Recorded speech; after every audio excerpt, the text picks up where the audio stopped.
নমস্কাৰ বন্ধুসকল, স্বাগতম জনাইছোঁ মোৰ ইউটিউব চেনেলৰ অন্য এটা ভিডিঅ'ৰ মাজলৈ। আৰু বন্ধুসকল, অসমত পুনৰ টিএ ভৰ্তি হ'বলৈ গৈ আছে।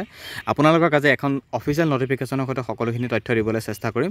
পুনৰ অসমত টিএ ভৰ্তি হ'বলৈ গৈ আছে আৰু এইবাৰ প্ৰচেছসমূহ সাল সলনি কৰা হ'ব। মানে যোৱা বছৰ দৰে এইবাৰ নহ'ব টিএ ভৰ্তিটো।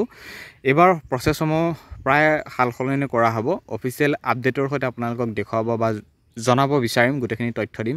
এইবাৰ কি হিচাপত সাল সলনি কৰা হ'ব আৰু বয়সটো কিমানলৈকে দিব, ভৰ্তিটো কেতিয়া আহিব, ইণ্টাৰভিউটো কেতিয়া পাতিব আৰু ভেকেঞ্চি কিমানমান অহাৰ সম্ভাৱনা আছে। পোনপ্ৰথমতে আপোনালোকক এখন নটিফিকেশ্যন দেখুৱাব বিচাৰিছোঁ। এইখন হৈছে অফিচিয়েল নটিফিকেশ্যন টিএ ভৰ্তিৰ। টিএ ভৰ্তিৰ হৈছে এখন অফিচিয়েল নটিফিকেশ্যন আৰু আপোনালোকৰ বাবে টিএ ভৰ্তি যেতিয়া আহিব তেতিয়া এনেকুৱা ধৰণৰ নটিফিকেশ্যন আপোনালোকে পাব, বা ইয়াতকৈ যদি বেলেগ নটিফিকেশ্যন আহে তেতিয়া আপোনালোকে গম পাব যে ফেক নটিফিকেশ্যন। এইখন হৈছে টিএ ভৰ্তিৰ যোৱা বছৰ নটিফিকেশ্যন আৰু যোৱা বছৰ নটিফিকেশ্যনবোৰ এনেকুৱাই আহিছিল আৰু এইখনেহে যোৱা বছৰ। আৰু যোৱা বছৰ আমাৰ ভেকেঞ্চি যথেষ্ট সংখ্যক আছিল। জিডিৰে প্ৰায় 850মান পোষ্ট আছিল। টোটেল জিডি ভেকেঞ্চি যথেষ্ট আছিল, 850মান আছিল।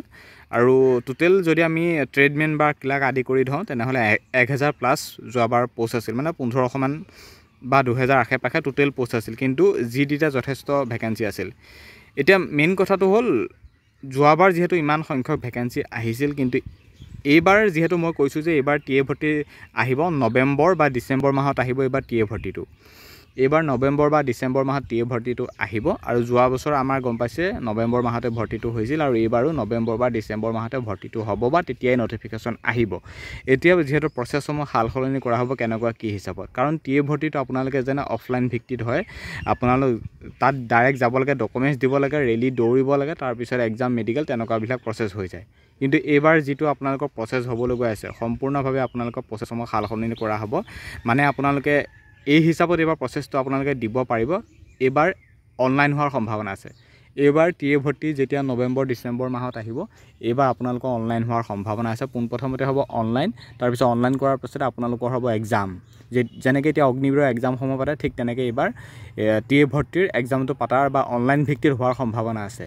কাৰণ অফলাইনবোৰ ইতিমধ্যে প্ৰায় শেষ হৈ গৈ আছে। কাৰণ ফাৰ্ষ্ট ইণ্ডিয়ান আৰ্মি যেতিয়া অপেন ভৰ্তিবোৰ আছিল তেতিয়া আপোনালোকৰ অফলাইন ভিত্তিক এক্সাম হৈছিল। এতিয়া সকলোবোৰ নাইকিয়া কৰি অগ্নিবীৰ আহিলে, অগ্নিবীৰ এতিয়া অনলাইন কৰিলে। আৰু এতিয়া অগ্নিবীৰৰ দৰে এইবাৰ যিটো টিএ ভৰ্তি হ'বলৈ গৈ আছে আপোনালোকৰ অনলাইনে হ'ব। অনলাইন আপোনালোকে কৰিব লাগিব। নৱেম্বৰ ডিচেম্বৰ মাহত আহি যাব নটিফিকেশ্যন, আৰু নৱেম্বৰ ডিচেম্বৰ আহিলে আপোনালোকৰ অনলাইন হ'লে জানে ফাৰ্ষ্টে আপোনালোকৰ হ'ব এক্সাম। অগ্নিবীৰৰ দৰে ছেইম, ফাৰ্ষ্টে হ'ব আপোনালোকৰ এক্সাম পাছ কৰাৰ পিছত ফিজিকেল, তাৰপিছত ডকুমেণ্টছ, তাৰপিছত মেডিকেল, শেষত ফাইনেল মেৰিট লিষ্ট। আৰু আপোনালোকে টিএ ভৰ্তি যেতিয়া আহিব নৱেম্বৰ ডিচেম্বৰ মাহত, আপোনালোকৰ যিহেতু মই কৈছোঁ প্ৰচেছসমূহ সাল সলনি কৰা হ'ব বুলি, এতিয়া প্ৰচেছখিনিহে অনলাইন হিচাপত এক্সামটো হ'ব, বাকী প্ৰচেছবোৰ একেই থাকিব। বয়সৰ পৰা আদি কৰি বয়সটো জানে 42 বছৰলৈকে আপোনালোকে এপ্লাই কৰিব পাৰিব টিএ ভৰ্তিত। টিএ ভৰ্তিত 42 বছৰলৈকে এপ্লাই কৰিব পাৰিব। আৰু ভেকেঞ্চি কিমান অহাৰ সম্ভাৱনা আছে সেই কথাখিনি আমি ক'ব নোৱাৰোঁ, কিন্তু 500মান এইবাৰ জিডিত ভেকেঞ্চি থাকিব।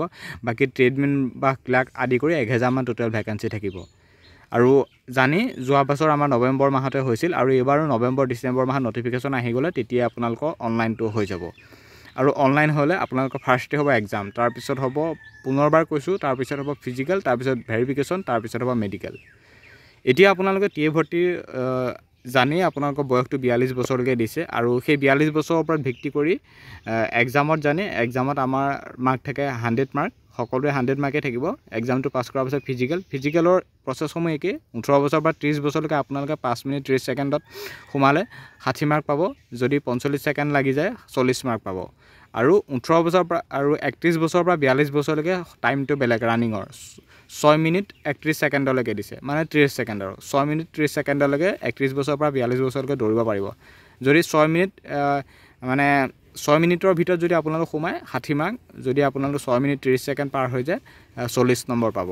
31 বছৰৰ পৰা 42 বছৰলৈকে 6 মিনিট ওপৰত ৰানিঙৰ টাইম দিয়া হ'ব 1600 মিটাৰ, আৰু 18 বছৰৰ পৰা 30 বছৰলৈকে আপোনালোকৰ 1600 মিটাৰ ৰানিঙৰ টাইম দিয়া হ'ব 5 মিনিট 45 ছেকেণ্ড বা 5:30। আপোনালোকে এক্সিলেণ্ট। টোটেল ফিজিকেলৰ মাৰ্ক থাকিব আপোনালোকৰ 100।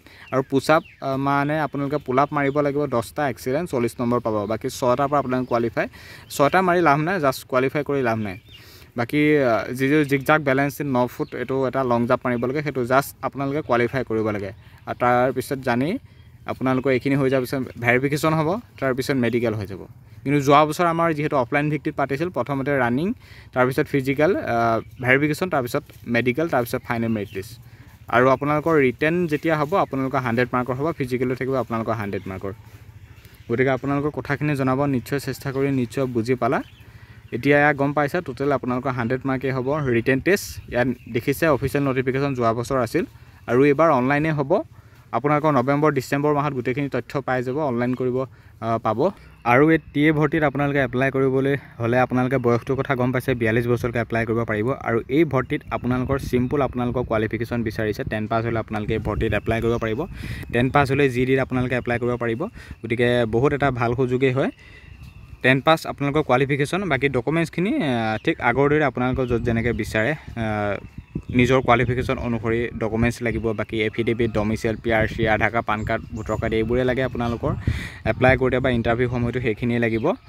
আৰু বাকী আপোনালোকে গম পাইছে। আৰু যোৱা বছৰ মই টিএ ভৰ্তিত গৈছিলোঁ, যোৱা বছৰ ময়ো টিএ ভৰ্তিত গৈছিলোঁ, নিশ্চয় গম পাইছিলেই। এতিয়া মই কেইখনমান ফটো দেখুৱাব বিচাৰিছোঁ, যিহেতু ভৰ্তিও আহি আছে খুব সোনকালে। এয়া চাওক, এই বছৰ যোৱা বছৰ এইজন ল'ৰাই চাকৰি পাইছিল। এই ল'ৰাজন যে দেখিছে টিএ ভৰ্তিত আমাৰ ইয়াৰে হয়, এইজন ল'ৰাই চাকৰি পাইছিল GDত। আৰু বৰ্তমান তেওঁ এতিয়া ট্ৰেইনিং কৰি আছে। আপোনালোকে এই ভিডিঅ'টো চাব পাৰে, মই ডেছক্ৰিপশ্যনত লিংক দি দিম। আৰু এই ভিডিঅ'টো আপোনালোকে চাব পাৰে। টিএ ভৰ্তিত এইজনে যোৱা বছৰ চিলেকশ্যন পাইছিল। বৰ্তমান তেওঁ ৰাজস্থানত নে ক'ত আছিলে ট্ৰেইনিং কৰি আছে। যথেষ্ট সংখ্যক দৰমহা আছে, ফেচিলিটি ধুনীয়া। টিএ ভৰ্তি কোনো ধৰণৰ মানে বেলেগে যি হিচাপত ভাবে তেনেকুৱা নহয়। টিএ ভৰ্তিটো বহুত ভাল। আৰু যোৱা বছৰ গৈছিলোঁ মই ৰানিং কৰিবলৈ, কিন্তু অফিচিয়েল নটিফিকেশ্যনত যিখিনি তথ্য লিখা হৈ থাকে কিন্তু ভৰ্তিটো সম্পূৰ্ণভাৱে উল্টা হৈ পৰে। সেই সময়ত যেতিয়া আমি ৰানিং কৰোঁগৈ টাইম যিটো থাকে তাত কিন্তু টাইম সেইটো নিদিয়ে, টাইম একেবাৰে তাত নিদিয়ে। কাৰণ গম পোৱা যায়, নিজে যেতিয়া যোৱা যায় তেতিয়া গম পোৱা যায়। যোৱা বছৰ গৈছিলোঁ শিলচৰ মাচিমপুৰত আছিলে টিএ ভৰ্তি। আপোনালোকে এই ভিডিঅ'টো চাব পাৰে, আপোনালোকে এনেকৈ চাৰ্চ কৰিলে আহি যাব, লিংক দি দিম। বাকী টিএ ভৰ্তি আহি আছে, খুব সোনকালে আহিব। নৱেম্বৰ ডিচেম্বৰত আপোনালোকে আপডেট পাই যাব, অনলাইন হ'ব। আৰু 10 পাছ হ'লেই পাৰিব এই ভৰ্তিত, বা 8 পাছ হ'লেও ট্ৰেডমিনত পাৰি যাব। সেইটো চিম্পুল, চিন্তা কৰিব নালাগে। 18 বছৰৰ পৰা 42 বছৰলৈকে। আৰু প্ৰচেছখিনি জানি এইবাৰ অনলাইন হ'ব এক্সাম, তাৰপিছত আপোনালোকৰ হ'ব ফিজিকেল ভেৰিফিকেশ্যন, তাৰপিছত ফাইনেল মেৰিট লিষ্ট। আৰু ভেকেঞ্চি জানে, ভেকেঞ্চি এইবাৰ 1000 মান অহাৰ সম্ভাৱনা আছে। GDত থাকিব 500 মান, বাকী অন্যান্য পষ্টখিনি মিলাই প্ৰায় 1000 মান টোটেল পোষ্ট অহাৰ সম্ভাৱনা আছে। আৰু এই ইণ্টাৰভিউটো জানি এইবাৰ শিলচৰত যোৱা বছৰ যোনখিনি দিছিল এইবাৰ সেইখিনি হয়তো নিদিব পাৰে। এইবাৰ হয়তো তেজপুৰ, যোৰহাট এনেকুৱা এইবাৰ ছাইটত ইণ্টাৰভিউটো পাতিব পাৰে টিএ ভৰ্তিৰ। বাকী যেতিয়া অফিচিয়েল আপডেট আহিব তেতিয়া জনাব, নিশ্চয় চেষ্টা কৰিম। বাকী টিএ ভৰ্তিৰ ওপৰত ইমানখিনিয়ে কথা আছিল, বহুতে সুধি থকাৰ কাৰণে ভিডিঅ'টো প্ৰস্তুত কৰিলোঁ। খুব সোনকালে যিহেতু ভেকেঞ্চি বা পোষ্ট আহি আছে টিএ ভৰ্তিৰ বাবে, নিশ্চয় আহিব।